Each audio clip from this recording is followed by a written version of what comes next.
오늘 우리가 함께 볼 하나님의 말씀 에베소서 1장 13절부터 14절까지입니다. 에베소서 1장 13절과 14절 말씀입니다.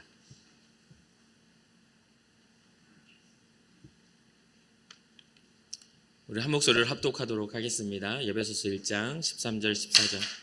그 안에서 너희도 진리의 말씀 곧 너희의 구원의 복음을 듣고 그 안에서 또한 믿어 약속의 성령으로 인치심을 받았으니 이는 우리 기업의 보증이 되사 그 얻으신 것을 속량하시고 그의 영광을 찬송하게 하려 하심이라. 아멘.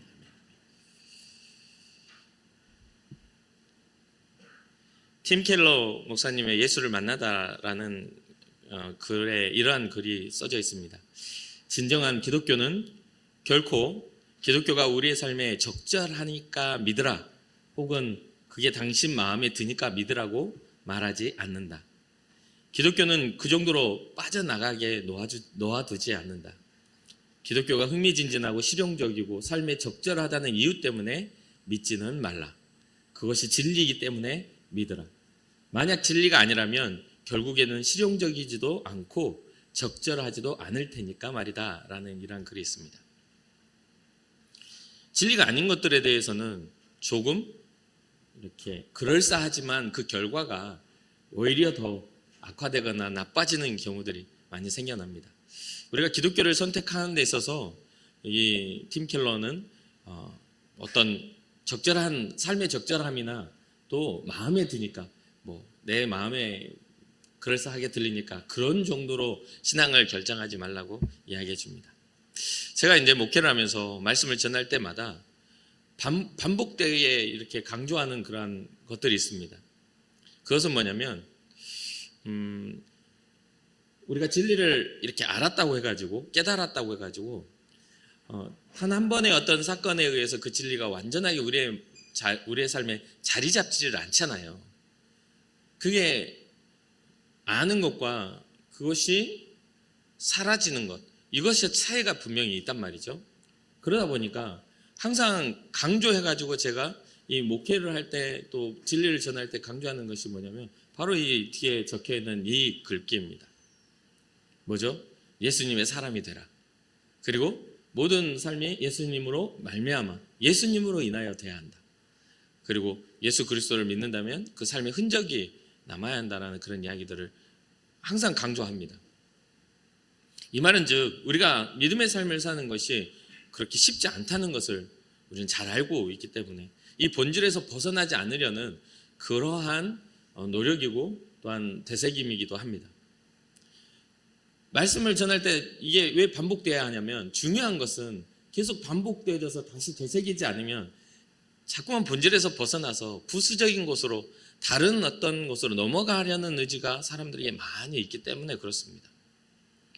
조금 더 신앙적인 가치 기준을 좀 더 확장시켜서 여러분들한테 이야기를 한다면 우리 기독교 가치 가운데 가장 중요하게 여기는 것 중 하나가 코람데오의 신앙입니다. 코람데오라는 것은 면전 앞이라는 것이에요. 주님의 면전 앞에서 주님이 내 앞에 계시는 것처럼이죠. 하나님 앞에서라는 뜻을 가진 이 말과 같이 주님의 부르심을 받은 우리가 주님 제가 여기 있습니다라고 주님이 우리를 보고 계시다라는 그러한 생각을 가지고 주님 제가 여기 있어요라는 그런 신앙의 고백을 통해 우리는 뭐 할 수 있죠? 우리의 삶의 방식이나 이제껏 살아왔던 삶의 이유들을 발견할 수가 있는 것이죠. 하나님 앞에서 살고자 하는 우리의 신앙의 고백이 이것을 통해서 좀 더 구체화되고 확장할 수 있는 겁니다. 개인적인 것이죠. 이거는 주님 제가 여기 있습니다. 주님 앞에 발견된 게 개인적인 거예요. 코람데오의 신앙. 그런데 오늘날 우리가 또 하나를 더 가져와야 한다면 믿음은 연합이라는 그런 생각들을 꼭 해야 합니다. 주님의 사역 이후에 물론 개별의 독립적인 하나님 앞에 신앙의 고백이 분명히 있을 수 있습니다. 개인의 고난 앞에서 주님 앞에 부르짖는 몸부림치는 그런 신앙의 고백, 주님 저를 좀 돌아봐 주세요 하는 그런 신앙의 고백이 있지만 주님이 십자가를 지고 우리를 위해 십자가를 지신 이후에 모든 기독교의 역사는 연합입니다. 교회라는 연합을 통해서 두세 사람이 모인 것을 통해 뭐가 일어나요? 예배가 일어나고 교회의 어떤 본질적인 그런 연합이 일어났다는 것을 잊지 말아야 돼요. 그래서 우리는 연합된 교회에 대한 비전을 끊임없이 우리는 꿔야 합니다. 오늘날 정말 이 기독교의 위기 중 하나의 가장 공통적으로 우리가 이해하는 것 중 하나는 뭐냐면 묘하게 서로의 관계가 예전에 비해서 멀어진 그러한 개별적인 그러한 모습들이 많아졌습니다. 그래서 이것이 너무나 당연하게 우리의 삶에 자리 잡고 있다 보니까 이제는 그게 이상하다고 여겨지지 않는 그런 시대가 되고 있어요. 교회 예전에 이제 우리가 교회를 섬기고 어떤 교회 식당이나 아니면 청소나 아니면 또 다음 세대 교육이나 여러 가지 어떤 직분을 가지고 섬겨가는 그러한 것들이 과거에는 당연하게 믿음의 선배가 또 믿음을 가진 앞선 그런 분들이 그것을 섬김을 통해 그 섬김이 이어지게끔 되어 있었거든요. 섬김이 받은 만큼 또 돌려주는 그런 이어짐이 있었는데 이제 이 이어짐이 이제 점점 어떻게 돼요? 단절이 되다 보니까 이제 교회가 연합이라기보다는 교회는 하나의 이벤트 장소가 되는 그러한 상황이 되고 맙니다. 그리고 재미있는 것은 누군가의 호의를 받고 흘려보내지 않는 시대가 되었습니다. 은혜는 받았지만 은혜를 베풀지는 않는 시대. 뭔가 내 안에서 만족으로 끝나는 그런 시대가 되었습니다. 그 말은 뭡니까? 이 연합이 내 대에서 끊겨진다는 겁니다. 멀어진 이 관계를 회복하고 은혜를 나눌 수 있는 공동체가 저는 건강한 교회 공동체라고 생각을 합니다. 그것은 굉장히 어려워요. 우리의 삶의 습관, 우리의 신앙의 습관을 바꿔야 하기 때문에 또 시대적으로 단절되어 있는 이러한 것들을 또 바꿔야 되기 때문에 어렵습니다. 그리고 신앙의 가치 기준이 좀 더 구체화돼야 한다면 저는 이 세 가지의 고백을 통해서 예수 그리스도의 사람으로서의 삶을 이야기하고 싶습니다. 그러니까 왜 그렇게 해야 되죠? 왜 나는 이렇게 봉사를 해야 되고 왜 나는 이렇게 누가 알아주지 않는 이런 어떤 고달픈 일을 하는 겁니까? 라고 이야기하는 그런 경우들이 생길 거 아닙니까? 근데 그 모든 삶의 당위성이 바로 예수 그리스도의 사람으로서의 주님의 사람으로서의 삶에 있다라는 것을 발견한다면 그게 아깝지 않다는 거죠. 그러니까 신앙은 예수님의 사람이 되는 것부터 시작해서 예수 안에서 살아가며 또 예수 그리스도의 흔적을 남기는 때에 그게 신앙자다라고 말할 수 있죠. 좀 다른 주제처럼 이어집니다. 사람이 되고 그 예수로 인하여 살고 또 예수의 흔적을 남긴다는 어떤 토막이 난 다른 주제지만 이게 문장으로는 하나의 그러한 가치로 신앙이라는 하나의 주님의 사람이라는 그 가치로 이어지는 것이죠. 그래서 오늘 본문에서 이 에베소서 1장 13절에 이런 이야기를 합니다. 그 안에서 너희도 진리의 말씀 곧 너희의 구원의 복음을 듣고라고. 그러면서 이어진 게 뭡니까? 그 안에서 또한 믿었다. 먼저는 뭐예요? 구원의 복음을 들어야 뭐가 나오죠? 믿음이 나와요. 나를 구원하시는 은혜구나. 나를 구원하시고자 하는 하나님의 역사구나라는 것을 들어야 되는데 들은 적이 없습니다. 관심도 없었고요. 그리고 또 하나는 전해주는 사람이 없었습니다. 왜 믿어야 되는지, 왜 그게 가치가 있는지를 전해주는 사람이 없었기 때문에 믿음도 물론 생기지 않습니다. 그래서 성경은 말합니다. 믿음은 들음에서 난다고. 그러니까 구원의 복음을 듣고 그 안에서 또한 예수 안에서 그 믿어져서 이게 신앙의 삶이 신앙자의 삶이 시작되는 것이죠. 또 그 안에 허락된 은혜가 그 구원의 복음을 들을 때 허락된다는 거죠. 무엇을 들어야 됩니까? 진리의 말씀을 들어야 합니다. 무엇을 들어야 합니까? 그 진리의 말씀은 구원의 복음이라는 것을 들어야 합니다. 그러니까 이게 정확하게 단어적인 의미들을 정확하게 알고 깨닫고 넘어가는 것과 그냥 이게 뭔 말인지도 모르고 그냥 단순하게 듣고 있는 것은 어떤 듣는 행위에 있는 것은 아무런 의미가 없는 것이죠. 진리의 말씀이 들려야 하고 그것이 구원의 복음이 돼야만 우리는 예수님의 사람이 되고자 하는 열망, 그런 어떤 믿음이 생겨납니다. 근데 여기까지는 우리의 노력이죠. 누군가가 전해주고 누군가가 듣게 되고 거기서 노력이에요. 그런데 여기서 더 나아가서 보니까 뭐냐면 약속의 성령으로 인친심을 받는, 그러니까 뭔가 우리가 사인을 딱 해서 이게 계약 완료라고 하는 것처럼 성령님께서 우리에게 인치셔서 온전한 구원을 이루시는 그러한 것까지 이렇게 나아가야 합니다. 어쩌면 교회 안에 많은 사람들이 앉아있지만 복음에 대해서 충분히 그 말씀들을 들었을 겁니다. 그걸 알고도 있습니다.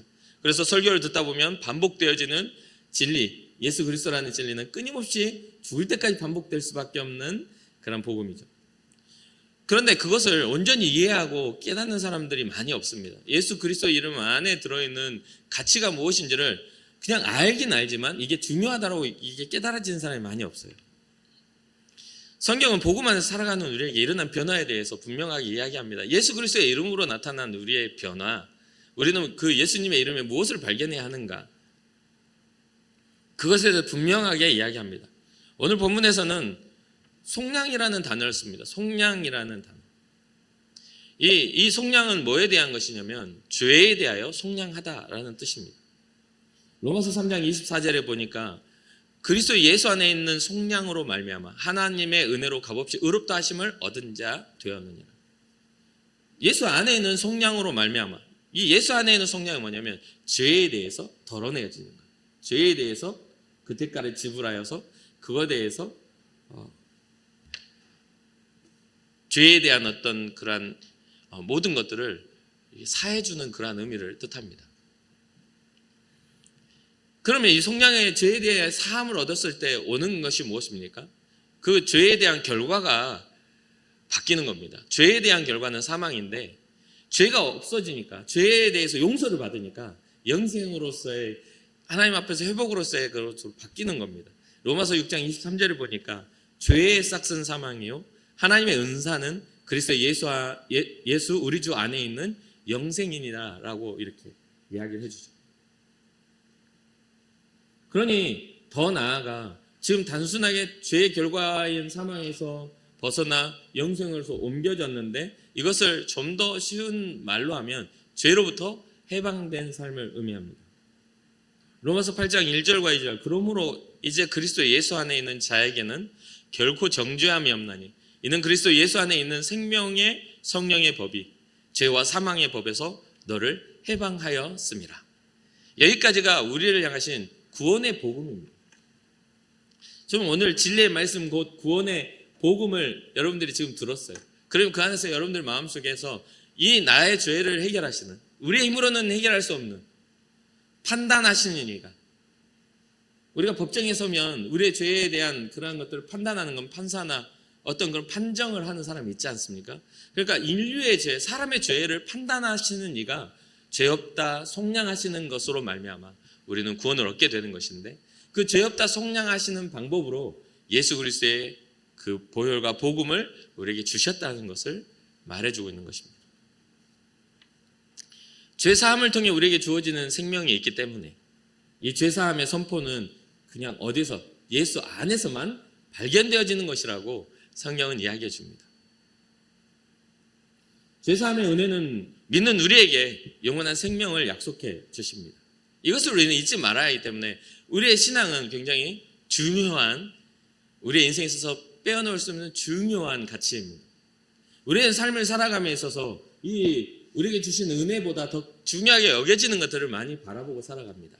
우리의 소견에, 우리의 눈에 보여지는, 우리의 마음에 원하는 것들이 더 중요한 가치로 자리 잡고 있죠. 그러나 성경은 그것보다 더 중요한, 육체가 가지고 있는 소욕보다 더 중요한 영적인 가치를 가지라고 이야기해 줍니다.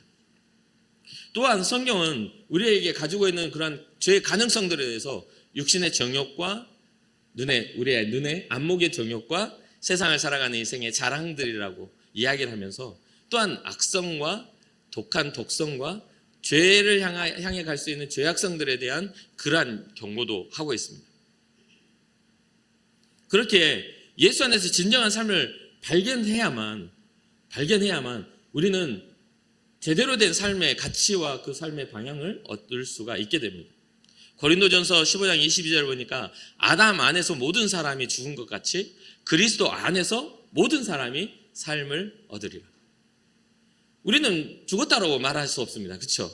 호흡이 있고 심장이 뛰고 생각을 합니다. 어떻게 보면 지적인 것과 우리의 육적인 것들이 살아나 있습니다. 그런데 성경은 거기에 더해서 영적인 것들에 대한 이야기를 합니다. 이 영적인 것은 영원한 것에 대한 이야기인데, 영원함에 대해서 그 영원함을 회복하지 않는 자들은 우리는 인정하고 싶지 않아도 그 영원함이 우리의 그런 지정의가 우리 안에 있는데 그 우리의 것들 안에 영성이 영혼이 있는데 그것은 심판을 받게 될 거라고 성경은 이야기하는 것이죠.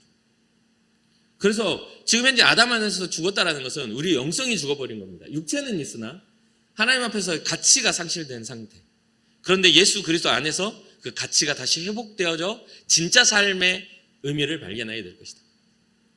이 땅에 잘 살아봤자 80년, 힘있게 살아봤자 여러분 다 느끼시죠? 젊고 힘있게 살아야 80년 정도 우리가 정말 생동감 있게 살 수가 있어요. 요즘에는 100세 시대라 80세도 청년이야 하시는 그런 이야기를 어제도 제가 들었습니다만, 근데 막상 그 80세가 청년처럼 사시는 분들이 분명히 있을 수 있지만 그건 극히 드뭅니다. 이미 육체의 연약함과 함께 이 생각의 어떤 노화가 오기 시작하는 게 왜 그렇습니까? 왜 그런 현상이 일어날까요? 삶의 가능성들이 그만큼 좁아지기 때문에 그렇습니다. 나이가 들수록 삶에 우리가 할 수 있는 그런 어떤 생동감 있는 가능성들이 좁아지고 한정지어지기 때문에 점점 노화가 올 수밖에 없는 것이죠. 그런데 성경은 우리의 삶뿐만 아니라 삶 이후에 죽음 이후에도 하나님의 나라가 있음을 우리에게 말하며 그 가치를 발견하라고 이야기하죠. 아담 안에서 모든 사람이 죽은 것 같이 그리스도 안에서 모든 사람이 삶을 얻으리라는 이것과 함께 우리는 삶의 방향성들이 좀 달라져야 되겠죠. 그 가치를 알게 되었다면 우리 삶의 방향성이 달라져야 돼요. 그런데 그 방향성을 어떻게 다르게 해야 됩니까? 뭐 특별하게 뭐 이렇게 달라져야 됩니까? 맞아요. 특별하게 달라지지만 우리의 삶의 패턴이나 우리가 삶을 살아가는 어떤 방식에 있어서 차이는 나지 않을 겁니다. 그런데 뭐가 달라지냐면 세상을 해석하고 세상에 살아가는 삶의 그런 의미들을 해석하는 것들이 방식이 달라지게 됩니다. 똑같은 것을 만나도 똑같은 것을 경험해도 그걸 해석하는 눈이 달라질 수밖에 없는 것이죠. 갈라디아서 3장 26절을 보니까 너희가 다 믿음으로 말미암아 그리스도의 예수 안에서 하나님의 아들이 되었으니, 믿음으로 뭐가 되었다? 하나님의 자녀가 되었어. 아들이 되었으니라는 것은 우리가 이제는 어떻게 돼요? 이제는 세상에서 뭔가 우리의 가치 존재 가치가 뭔가 부모를 떠나 가정을 이루고 그러면 그냥 우리는 뭔가 스스로 이렇게 살아야 하는 그런 존재로 여기지만 하나님의 자녀가 되는 그런 권세를 누리게 되면 이제 뭐가 돼요? 우리의 인생을 살아가는 모든 방식에서 위대하신 하나님의 자녀로서의 삶의 가치와 방향성을 갖게 된다는 겁니다. 이제는 더 이상 홀로 있게 되지 않는 거예요. 항상 주님이 나와 함께 계시는 그러한 은혜 안에 우리가 살아가는 것이죠. 이것이 바로 신앙의 핵심으로 이야기하는 믿어 의에 이르는 하나님의 예수 그리스도의 사람이 되는 것에서 더 연결되어 그 안에 살아가는 예수로 말미암아 삶을 사는 그런 가치의 변화로 바뀌는 그런 부분이기도 합니다. 그래서 바울은 오늘 본문에서 그의 영광을 찬송하게 하려 하심이라는 그런 주님의 부르심의 목적을 가르쳐 줍니다. 하나님의 자녀가 되니까 삶의 해석이 달라지니까 이제 주님을 우리가 우리의 생각과 마음으로 바라볼 수 있게 되고 주님이 하신 성경의 이야기들도 이제까지는 무슨 말이야 상관이 없으니까 관심이 없었어요. 그런데 이게 나를 위한 하나님의 계획이었구나라고 보게 되면서 샅샅이 그러한 어떤 믿음의 계보가 이어져 나까지 이어져 오는 그 과정들을 어떻게 돼요? 알게 되고 깨닫게 되는 겁니다. 내 주변에서 나를 전도하기 위해서 나에게 복음을 전하기 위해서 일했던 사람들의 그 가치들이 그들이 왜 나에게 그랬을까라는 것들을 깨닫게 됩니다. 주님의 부르심과 보내심이 있었기 때문이었구나라는 것을 알게 되는 것이죠. 이전까지는 당연하게 그냥 내 마음에 원하는 대로 싫으니까 받아들이지 않고 관심 없으니까 생각하지 않았던 것들이 주님의 자녀가 되면서 하나님의 아버지의 사랑이 이러한 삶을 통해 이러한 계획들을 통해 나를 디자인하셨구나를 깨닫게 되는 것. 이해가 되시나요? 오늘 좀 어렵게 설교를 하는 것 같은데 아무튼 그렇습니다. 깨닫게 되는 것.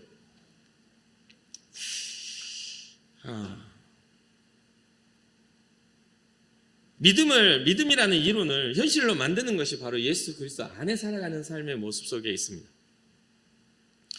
이런 표현이죠. 제가 표현을 해볼게요. 주님은 우리를 살리실 거야 라고 하는 것은 뭐죠? 어떤 계획적인 부분이죠. 주님은 우리를 살리실 거야 라고 말합니다. 그 이전에 계획적인 상황 속에서 주님의 인류를 구원하실 거야 라는 것은 여러분과 관계가 없잖아요. 그렇죠? 주님이 인류를 살리는 그 광대한 계획 속에 나는 들어가 있을 수 있지만 그건 주님의 계획입니다. 근데 신앙이 주님을 깨닫게 되면 어떻게 되냐면 주님이 나를 살리셨어로 바뀌는 겁니다. 주님이 우리를 살리셨어. 굉장히 똑같은 단어를 썼습니다. 보세요. 주님이 우리를 살리실 거예요. 주님이 우리를 살리셨어. 똑같은 단어잖아요. 그렇죠? 주님, 우리, 살려. 똑같은 단어인데 결과가 달라집니다. 전혀 의미가 다릅니다. 주님이 우리를 살리실 거야에는 우리를 살리실 거라는 것은 기대가 담겨 있어요. 그런데 거기에는 살렸다라는 결과가 없어요. 근데 그 은혜를 깨달은 사람은 주님이 우리를 살리셨어라는 깨달은 사람은 해석 자체가 이제 구원을 받은 자의 삶을 살 수밖에 없는 해석 자체가 달라지는 겁니다. 살린다는 전제는 같지만 예측과 완료는 전혀 다른 의미죠. 조금 더 쉽게 표현하자면 이런 겁니다. 사랑하는 마음을 갖고 있는 것과 사랑한다는 것을 표현하는 건 더 틀립니다. 마음을 갖고 있는데 그것은 증명할 수가 없어요. 난 사랑한다는 마음은 있어. 근데 행동은 막 이상해. 그러면 그걸 진짜 사랑하는 게 맞나? 이렇게 생각을 하죠. 근데 그 단순한 사랑이란 가치를 가지고 사랑을 표현하는 겁니다. 작은 만남의 기대감이 꽃으로 표현된다든지 아니면 미소와 웃음으로 표현된다. 그 사람이 나를 사랑한다는 것이 잔잔하게 내게 어떻게 해요? 증명으로 나타나는 겁니다. 삶의 행태로 나타나는 거예요. 신앙이 그런 거예요. 믿는다라고 말하는 것과 믿음의 삶을 사는 게 다른다라는 이 뜻이에요. 나는 믿는데 세상에서나 삶에서나 가정에서나 모든 곳에서 믿는 자의 증거가 안 나타나요. 하나님 앞에서 신앙을 가진 자의 증거가 안 나타나요. 그러니까 그걸 바라보는 사람들은 항상 뭐예요? 실망하게 돼요.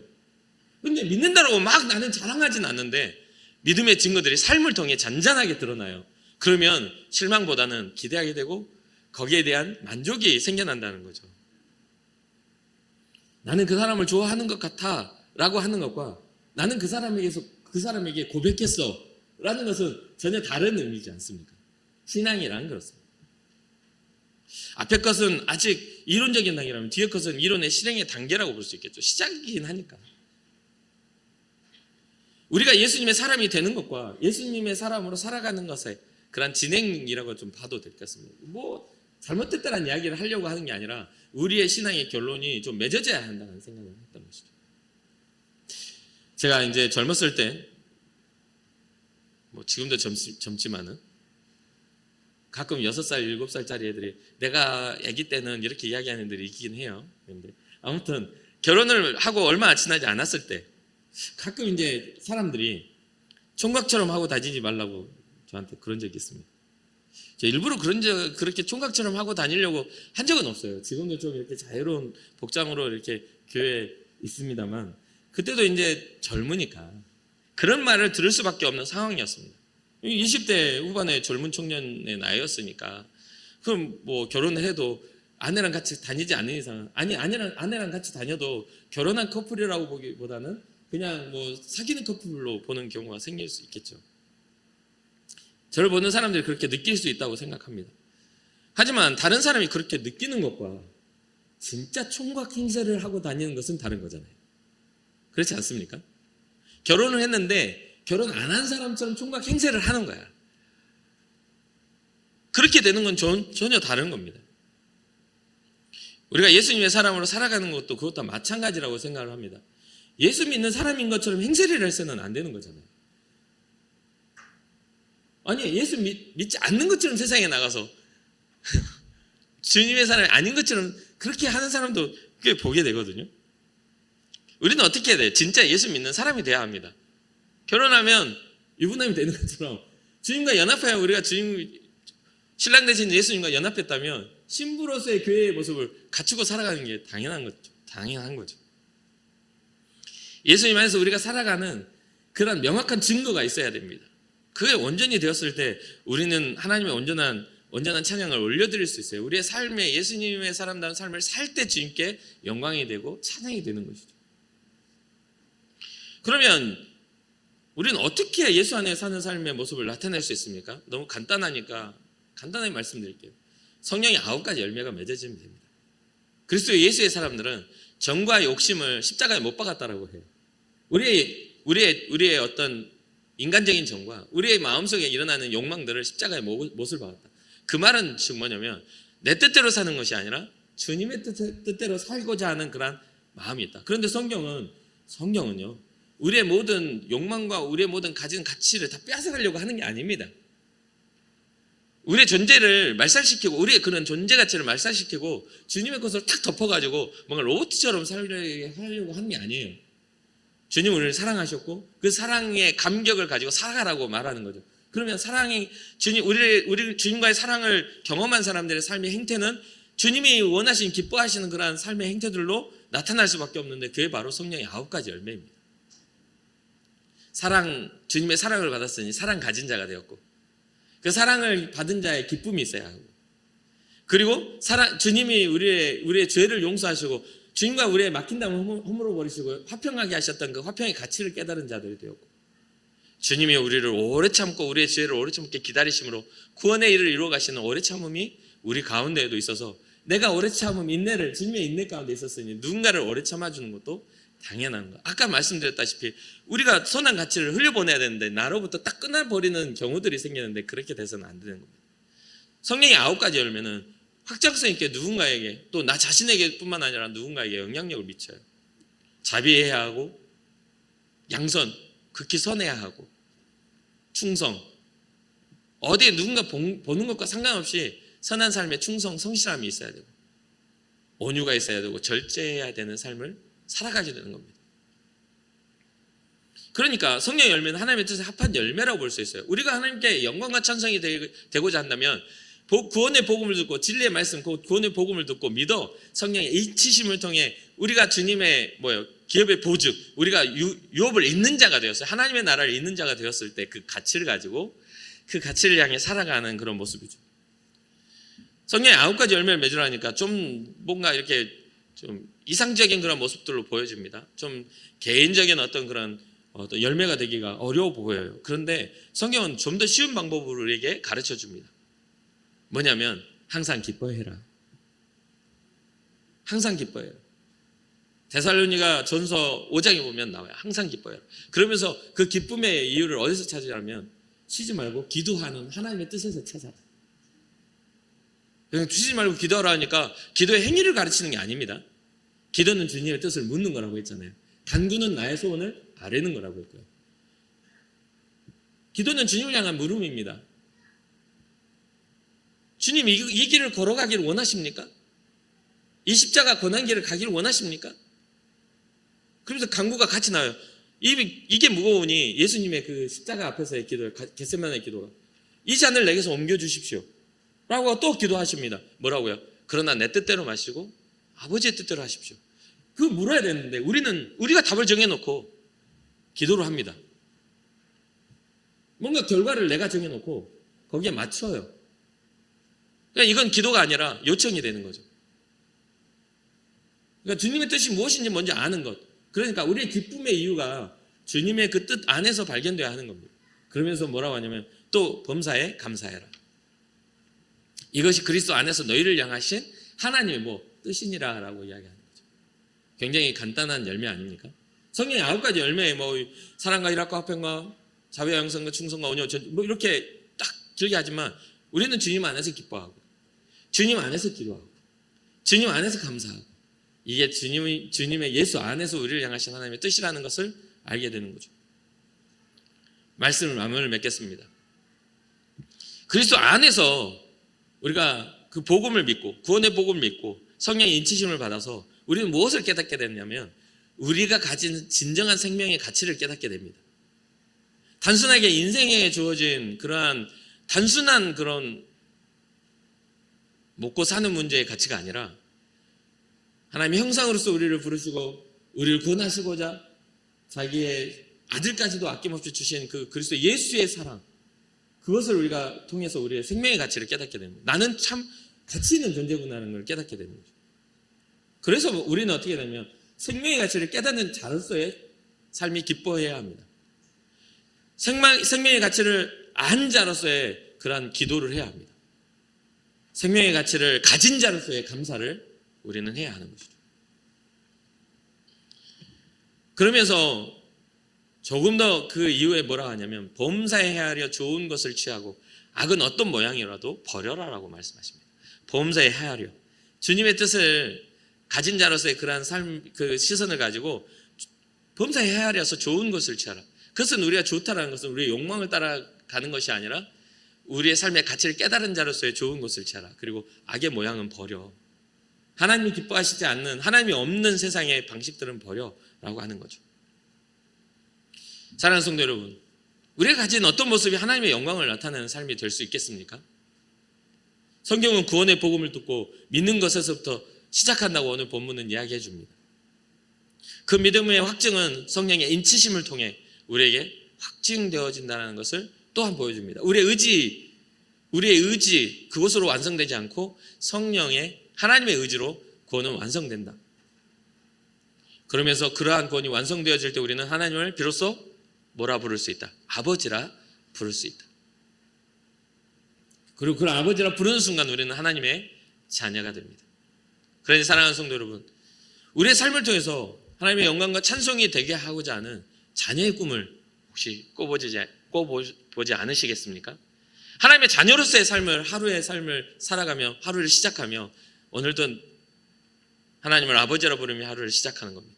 그리고 하나님이 하시는 일들, 내 인생을 계획하시고 디자인하시고 복되게 하시는 하나님을 기대하는 것이죠.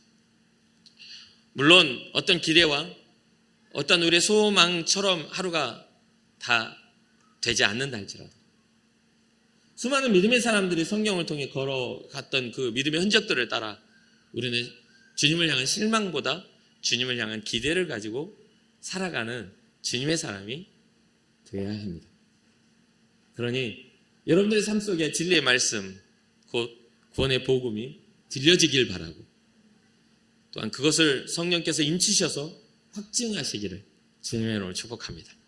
기도하겠습니다.